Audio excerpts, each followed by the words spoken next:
हैं कि यदि मनुष्य विश्वास करे तो कलयुग के समान दूसरा कोई युग नहीं है और न होगा,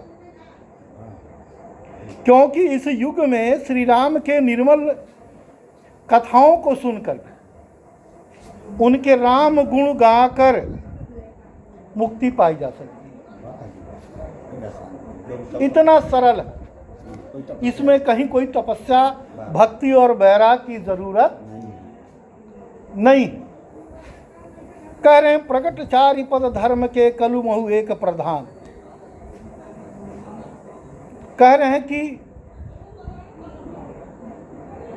धर्म के जो 4 पद हैं,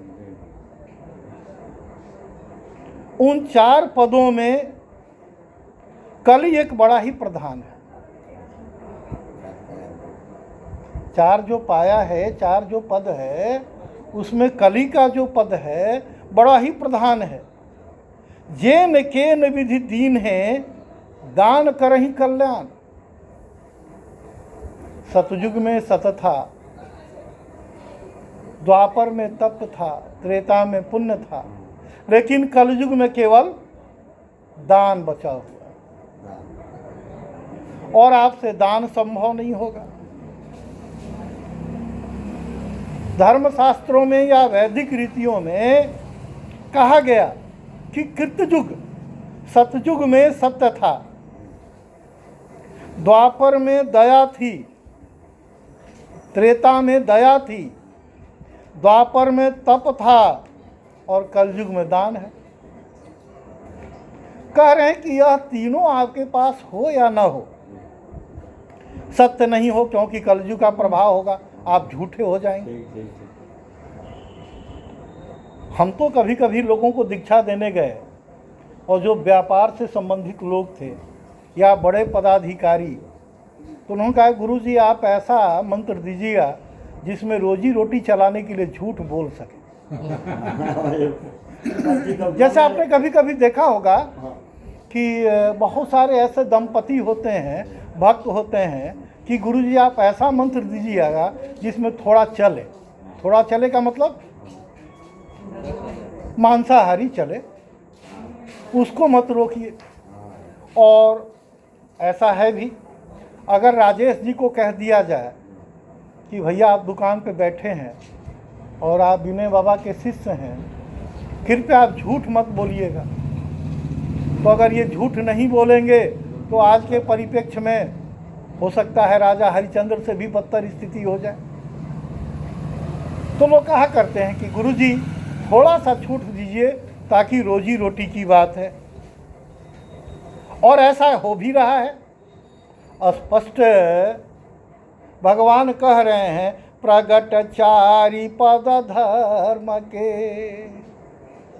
कलि महु एक प्रधान। जे न के न विधि दीने दान करई कल्याण।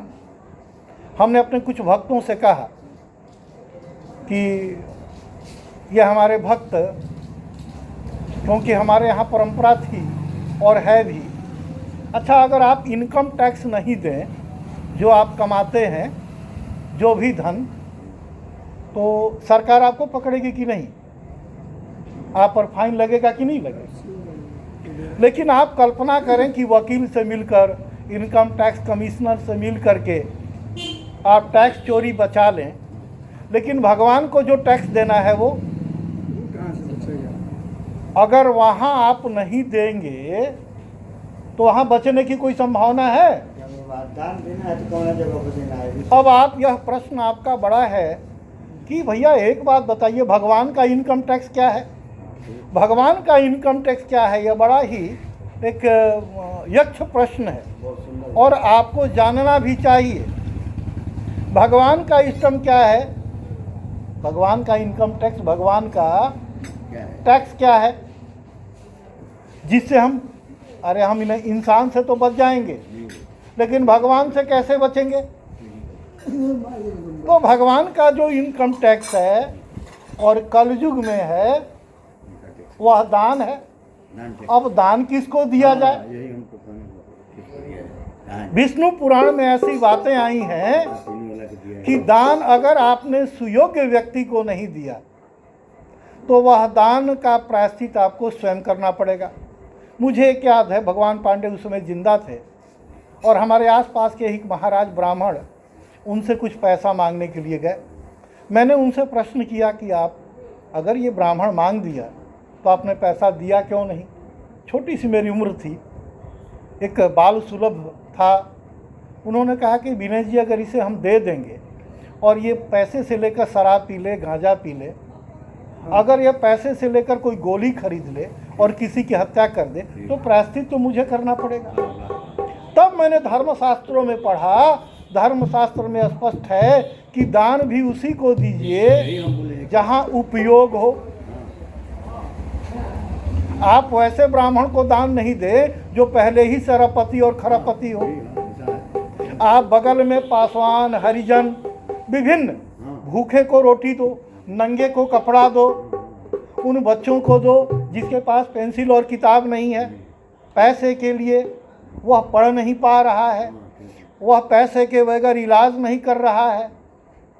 आप उन प्यासों को पानी पिलाओ ना, प्याऊ लगा करके, कुआं बनवा दो, रोड बनवा दो, पेड़ लगा दो इत्यादि। अगर आप दान करते हैं तो ये भगवान का इनकम टैक्स है। भगवान को लड्डू की ज़रूरत नहीं है, भगवान को भोग की ज़रूरत नहीं है। भगवान कहते हैं कि मेरे भक्तों को तुम सुख दे दो, हमारा इनकम टैक्स पूरा हो गया।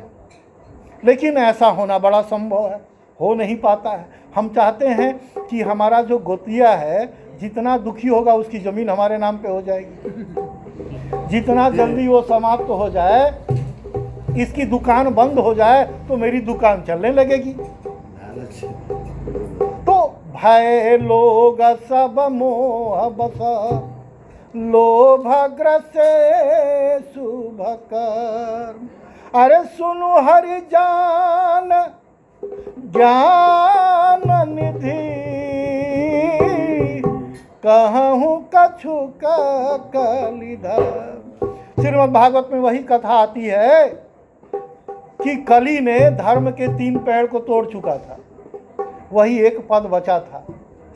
और राजा परीक्षित भूलवश, अज्ञातवश या ऐसी संजोग थी परमात्मा की कि उन्हें लीला कराना था, ब्राह्मणों को भी शापित कराना था, क्योंकि ब्राह्मणों को बड़ा घमंड था, जब भी कहीं कुछ हो तो श्राप दे देते थे।